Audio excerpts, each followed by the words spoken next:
Good evening, everyone. This report in front of us tonight is the latest desperate attempt to keep everyone out of intensive care. It promises that have been recycled so many times they were a little jaded, if not battered at the edges. For those who oppose Wellborn, this is not a time to gloat or a time to smile, but what we can say with a clear voice to you, we told you so. I despair how this council is trying to engineer a new town at any cost. Their catchphrase, "You're having it," it's more desperate with time. This report describes a shambles, quite frankly. Either this report is not a fair reflection of the landowner's position, and it is for us to judge that.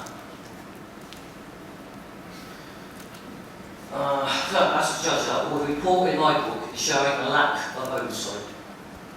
Are we to believe, after years of dialogue with the site promoters, this council does not know the finer points of their relationship with them?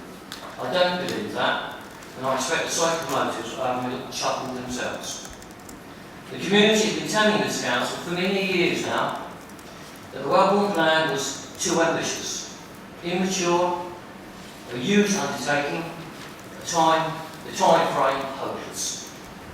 Basically, development is too big. Infrastructure costs are enormous. Wellborn needs financial capital and loads of it. Wellborn will cost over £1 billion. The viability of Wellborn has always been in the margins. Yet our council suddenly throws £2 million of our money, which they need to borrow, into a desperate attempt to save face. At the same time, they say to the residents of this borough, we need to save millions. This council does not listen to anyone. They have an extraordinary ability to shut out the outside world. Either you accept their terms and conditions, or you're sidelined.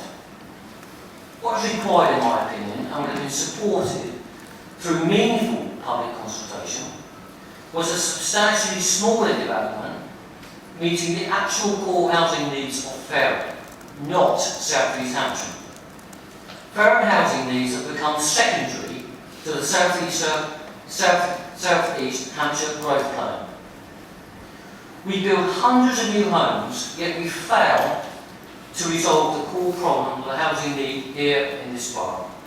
We merely play at it. We don't address the core problem, so the problem never gets resolved.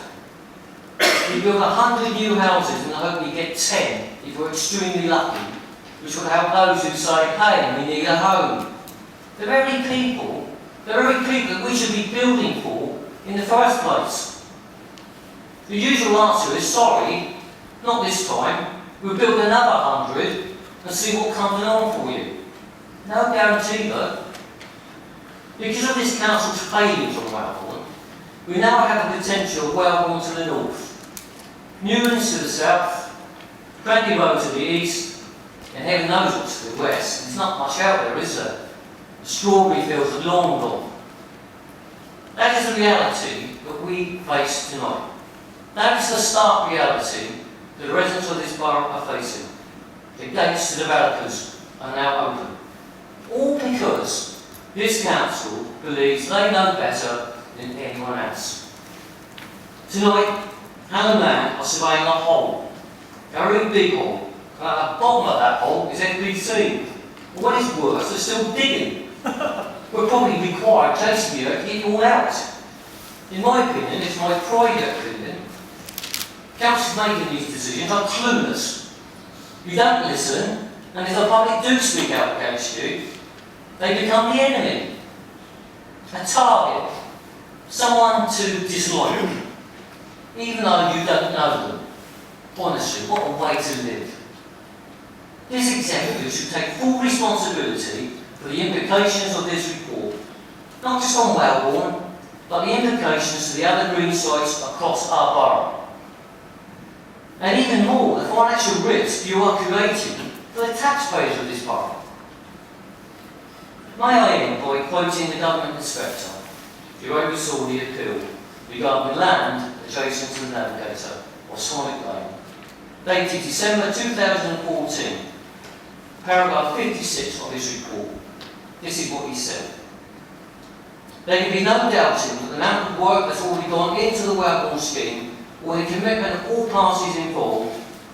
However, it is equally clear that there is still a long way to go before any houses can start to be built. For development of this scale, with no planning permission or current application, nor yet even a detailed site plan, 5 years is not a long time. From the evidence presented, it seems to me that the Council Development Programme for Wellborn relies at each stage on the absolute minimum timescale or less. Can I repeat that last line because it's so important. From the evidence presented, it seems to me that the Council Development Programme for Wellborn relies at each stage on the absolute minimum timescale or less. That approach may, and he went on to say, that approach may have its merits in some other context, but for the purpose of assessing the 5-year supply, it lacks flexibility. For this purpose, it would be more realistic, in my view, to assume that the development is likely to come forward in a slightly longer timescale, pushing the first completions beyond the 5-year period. Now, with that, he agreed in an appeal. The Council lost that appeal. The development went forward. Is there anyone in this room who really disagrees with that statement? Because if you do, then you're not listening. And that's the problem with this council. It doesn't listen.